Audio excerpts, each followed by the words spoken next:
Governor Scott Walker promoted his state budget for its spending cuts. That's right, but area leaders say it's costing them more, especially when it comes to some road work. Fox 11's Lindsay Veramis brings us balanced coverage.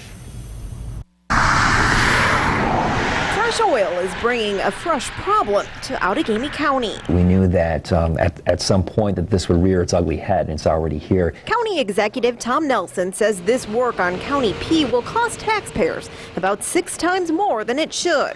He's blaming it on the state budget passed this summer. It doesn't make any sense from our perspective. The budget contains restrictions on how county highway departments work.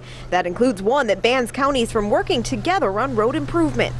Counties are allowed to collaborate on maintenance. Yeah, it's going to hurt all the way around, no matter how you look at it. Outagamie County doesn't have the equipment it needs to paint roads like this one, so in the past it used to turn to Calumet County to do the job. That's no longer allowed under the state budget.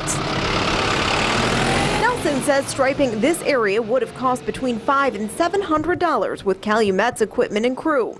Instead, the county will spend nearly $4,000 with a private contractor.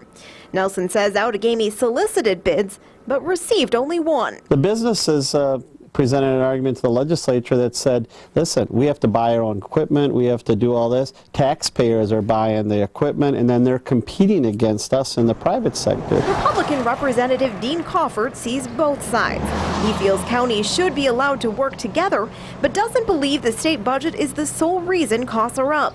In fact, Crawford points to Nelson's actions in the state assembly. When Tom Nelson was the majority leader, they pushed a thing called prevailing wage, which means that municipal project, if it's a government project, you have to pay the prevailing wage. It doesn't matter if that company would do it for less. They have to bid it with the prevailing wage. Nelson wants the law changed, while Crawford feels counties need more time to analyze its impacts.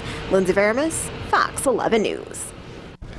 Fox 11 also spoke with the Wisconsin County Highway Association. The organization says it is keeping an eye on how the law impacts counties, but says it is too early to take a position on the issue.